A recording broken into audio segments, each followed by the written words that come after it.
Sandy Spring has a rich and distinctive history in Montgomery County that is not well known to the outside world.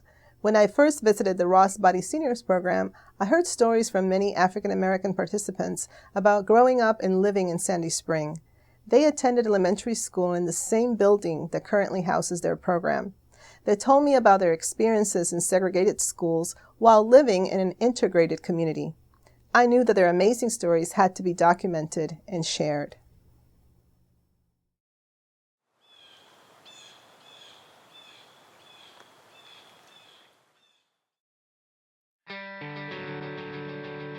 We've all been on the road, going from one place to another, and passed through small towns.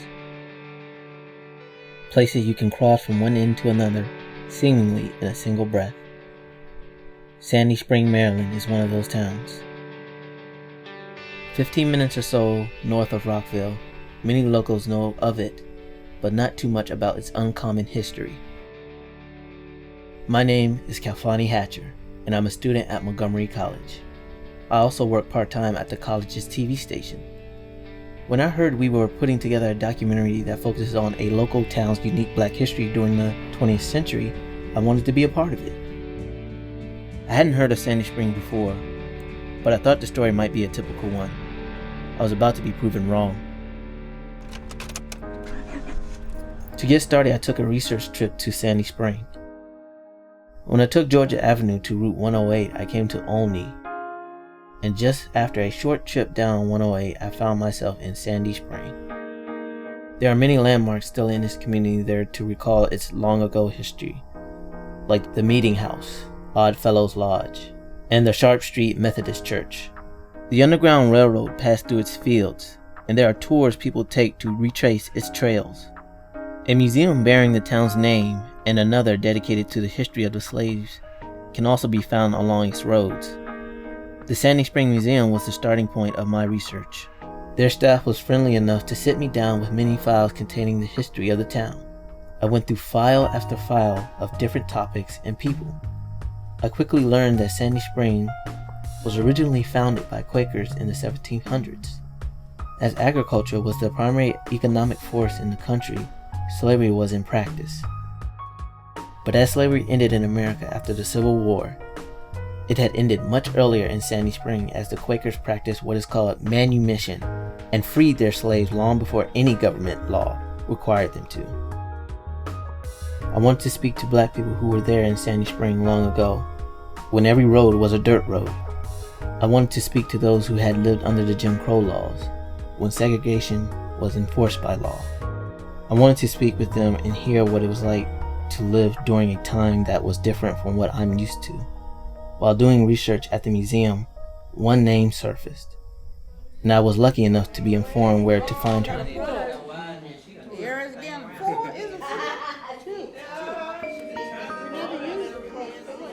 Located on Brook Road, the Ross Body Community Center is used by some of the town's black senior citizens a couple of days each week as a place to meet. That's where I met Mr. George Campbell. He's seen and done a lot in the past 94 years and still keeps a busy schedule. Miss Charlotte Offord and Miss Phyllis Carroll originally were hesitant to be interviewed on camera, but their strong knowledge and opinions of the past wouldn't allow them to sit idle. And I met the diminutive Carolyn Snowden. She may be short in stature, but she is long in knowledge of the local area.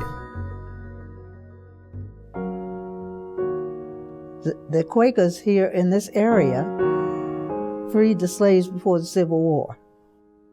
So that's how so many of our people were able to purchase land from the Quakers in this area. And when I say this area, that would be Sandy Spring, Olney, Brinklow, Ashton, Brookville. That's the area that the Quakers own most of the land. And that's the area where people were able to purchase land from the Quakers and to work on their farms. The women worked in the kitchens as cooks, or they worked as maids. The men worked on the farm. And this was a very comfortable feeling to be born in a place where everyone got along so well. This was a wonderful place to live in because of the Quakers. and the attitude of people here in this community, even way back when I was a child. It was a quiet, peaceful place to live in. It was, I guess, because around here on Brook Road and Chandler Mill Road, it was all black. I don't remember any whites in this neighborhood. We was all black, and we was all like one big happy family. I grew up here from day one.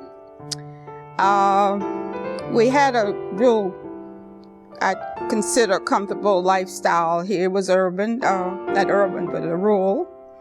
It was wonderful. You know, we played and we had wonderful times and stuff like that. But when it came to not having, we didn't really suffer from not having. We had gardens and where we grew our vegetables. We had animals that we ate the meat from.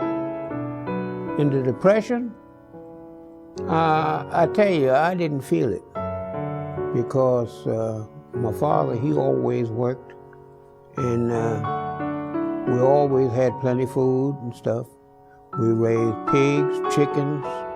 We had our own milk, the cows, the horses, pigs. So we had everything. As it turned out, around the beginning of the 20th century, Sandy Springs' population was about 1,700. Black people were accounted for about 1,000 of that. Quakers made up a majority of the white people. Everyone seemed to be very neighborly to each other, even between races. So I wondered, what stores did people go to? A lot of the Sandy Springs stores, Yeah, did you? It wasn't but one. Oh, one, just one? Yeah, that's right. It was one store. That old store still standing out there on the corner. We go to the country store, not the store here, but the local store, the big store, the white man's store, I'll put it that way, in 108. And of course, we all dealt there. And we got a lot of information from a lady there. She loved to communicate. I'll put it brave nicely. She liked to communicate, so we gathered from going to the store what's going on. Sarah Dance, I'll never forget, I was a child then. And if you wanted to know anything, you go there and she would tell you something or ask you something, and she kept up with what went on the back road. That's the road we live back here. And I don't think it was vicious or anything, but she just was helping us in a way. I looked at it as being, input to know what's going around. That was a store that, you'd buy meat and all. There was a couple of guys that they mentioned, Irvin Fuller and the Thomas man, who had just little stores that would sell candy and little things, maybe bread or something like that. There was two of them here. One right here over on the corner of right over here on Brook Road, and there was another one down on Brook Road, down around the curve. Brook Road was one of the main roads that the black community lived off of. Today, the landscape has changed as many new large homes have been built along it. But further back along the road, I found that the old neighborhood is still there. I knew that years ago no one had indoor plumbing or electricity, but I didn't expect to hear that the houses also did not have addresses. We didn't have addresses. We just, Brook Road, well, as I said, then that was Brook Road. We only had mailbox. It wasn't addressed. We never got a number of a house. I don't recall being a number on a house. They didn't have numbers. Houses didn't have numbers then. And most people went out to the post office to pick up their mail. They didn't have deliveries, didn't have the delivery box. That was early. That was back in, say, the 20s, 30s. And by the 40s, we started having mailboxes where they delivered the mail from the post office. Shanty Mill Road wasn't paved until in the 60s, when we asked that the road be paved. School buses would not go down Shanty Mill Road to pick up the children who lived on Shanty Mill Road, because the road was a dirt road and it was so narrow. And if you lived on Shanty Mill Road, you had to walk to Brook Road in the morning, bring your children there, and then come back and pick them up, or walk to Gold Mine Road. That generation grew up without the internet, cell phones, microwaves, or HD TVs. But what about just plain old television? I think my husband and I had a TV in the late 40s, and we were one of the first around here. There weren't too many people who had TVs. Well, anyone who had a TV, they would go to the houses where people had TVs. When I was growing up, we didn't have a TV, but when we did get a TV, I like to look at Westerns, and still do. I like to look at all the old Westerns. And I remember my grandfather had they called it a Victrola. That was in the days when they didn't have electricity or anything like that. And he had an old Victrola, and they'd buy these records. And some people had Victrolas, they call them. And you wind it up. It wasn't hooked to electricity or anything. I remember that. He liked music a lot. And so we did, as a child, I did hear music off that from that Victrola. The music, when you think about, I think about, now here where you got me then, when some of the black singers, and of course, we weren't into whites, we were into black singers.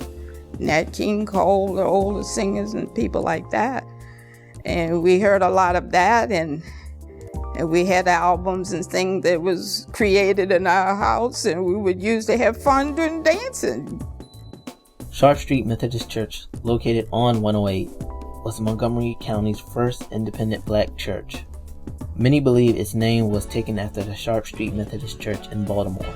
The church was really where people went to have activities. They'd have dinners and they'd have concerts and that kind of thing at the church. That was about the only place that black people really had to go. And that was not just in Sandy Spring, that was all over Montgomery County.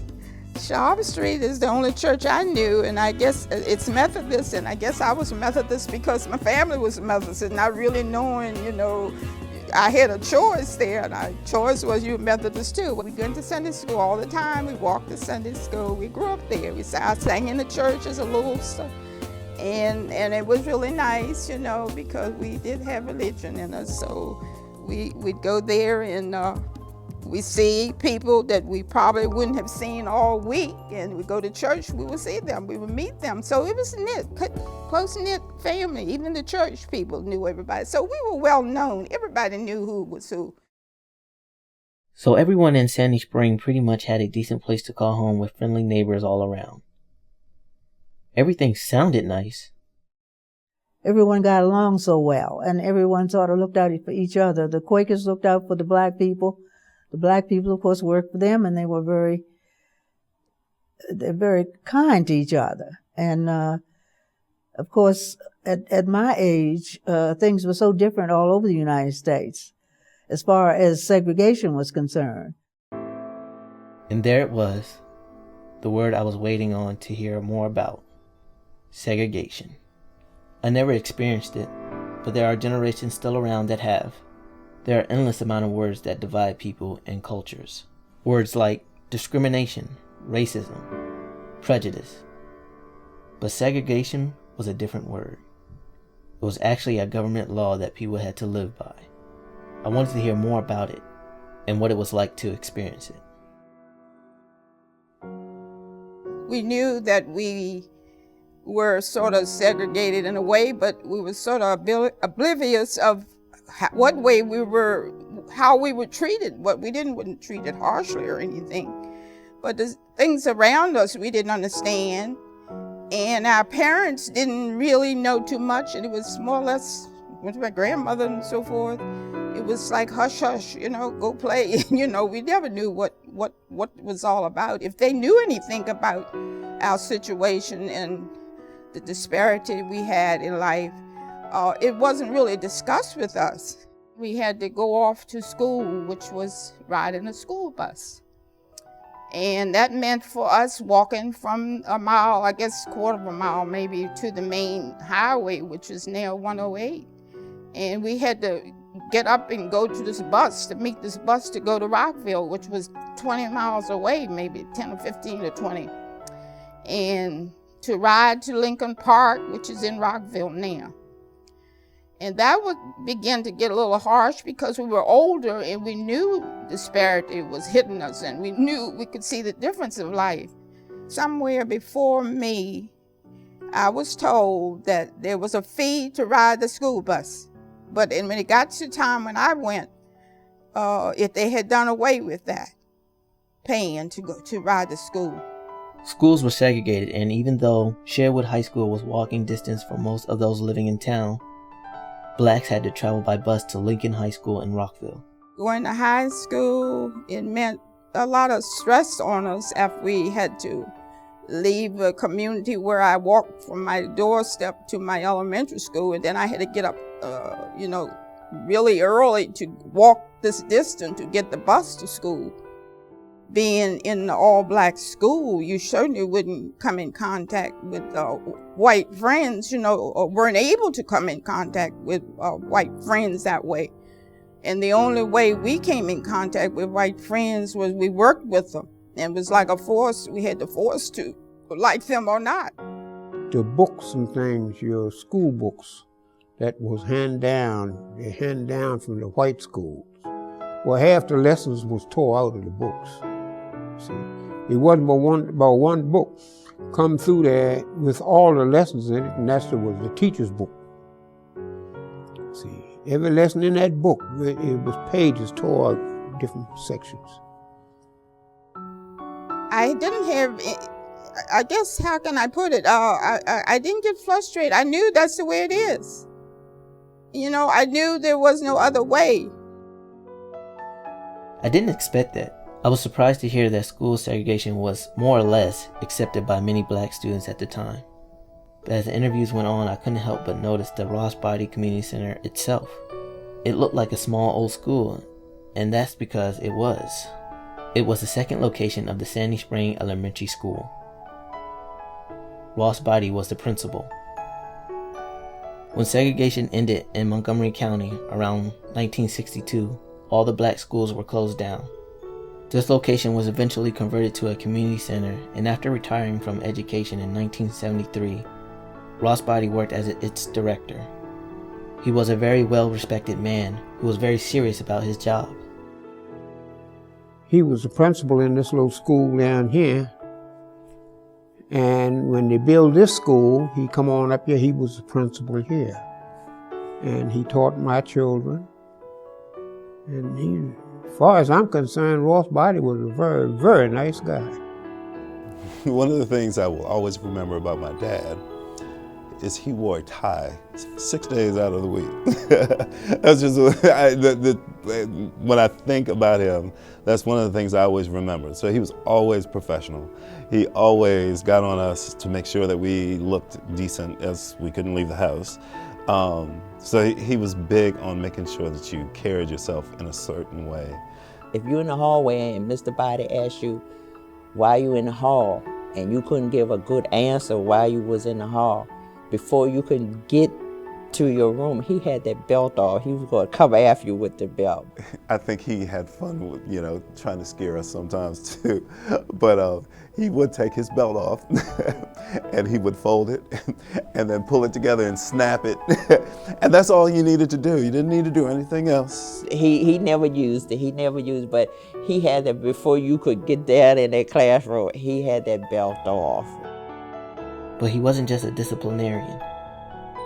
He was a compassionate man who worked hard to educate children and help them find their way. One story he used to tell me, my mom tells it too, that there was a kid in one of my dad's classes who was having difficulty reading. Well, my dad found out that he liked comic books. So he got him comic books, and that's how he taught him how to read.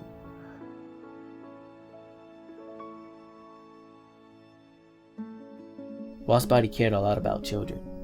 He had a large family consisting of 9 kids, 4 of which were adopted. But it didn't end there.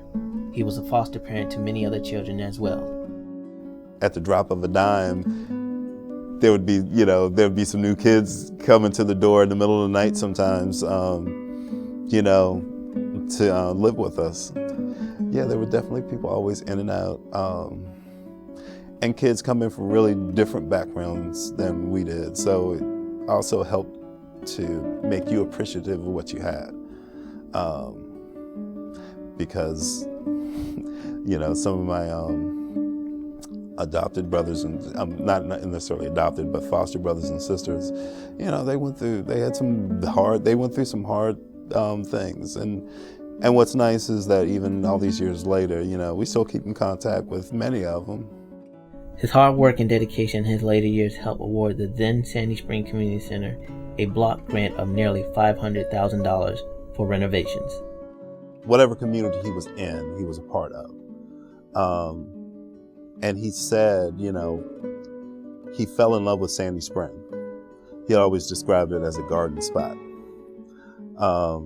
And so he got the opportunity to come work here, and he jumped on it because he really liked he loved the community, he loved the people, and he was a big part of the community. You can't go around Sandy Spring, especially with the old timers, and not hear somebody speak of my dad.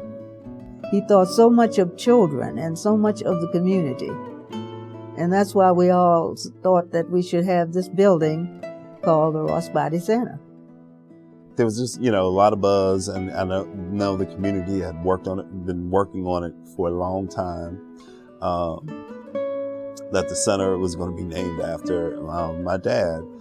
And he was kind of very low-key, very humble. A very popular man, Ross Body passed away on May 23, 1997, from cancer. His viewing was at the center. And his service were at the center, right on the stage in the auditorium, which was fitting, because that's where he spent his time.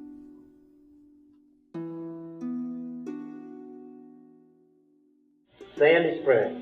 This was the beginning of 47 years of happiness, problems, frustrations, sadness, challenges, and service that I would like to believe helped me and helped those with whom I came in contact.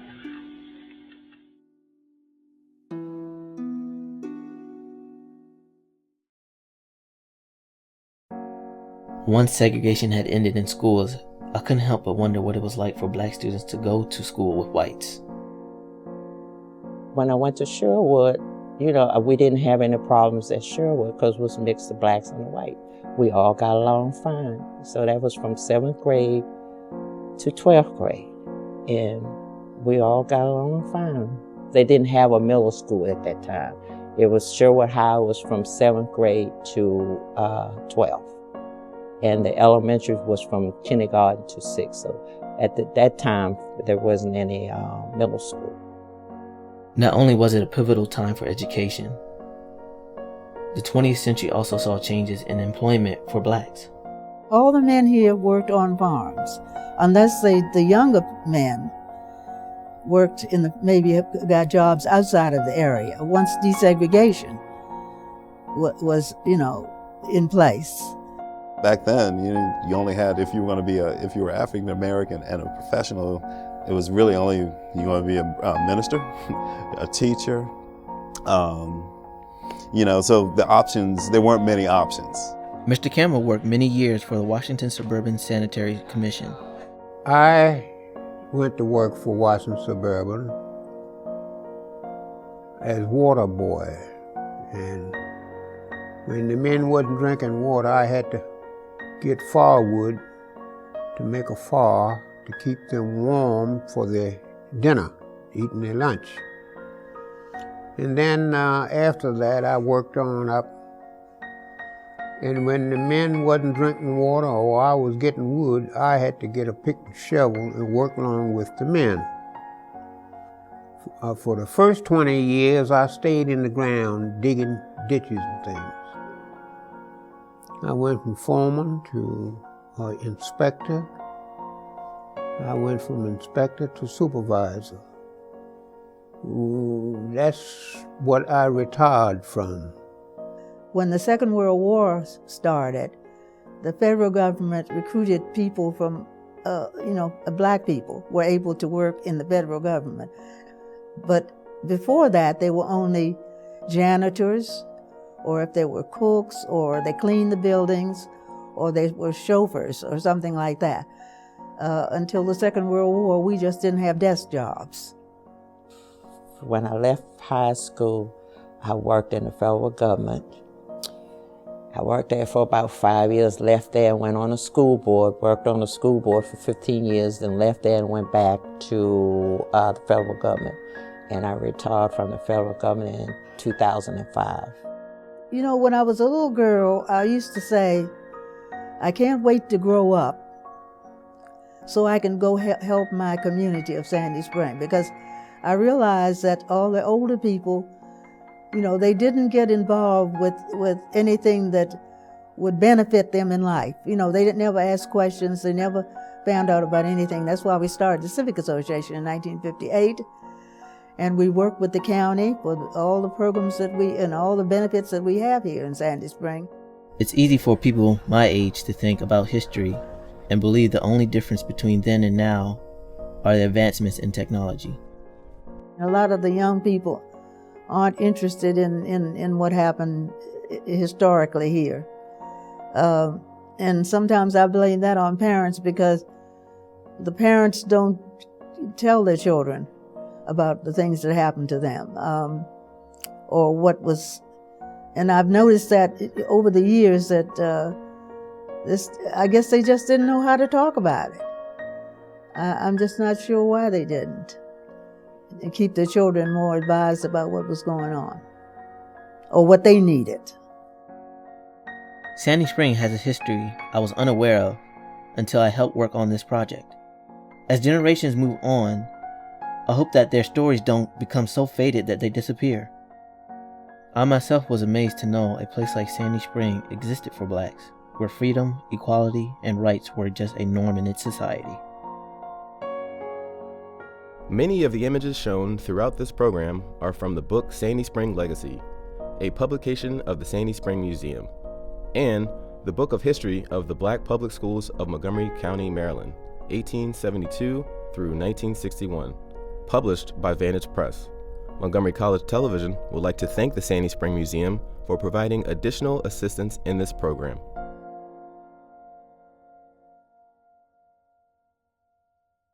Sandy Spring's history lives on through these voices and their stories. Let's not forget our county's history. We must embrace our history and strive for greater unity. Let's reflect on these stories and make sure their voices continue to empower us.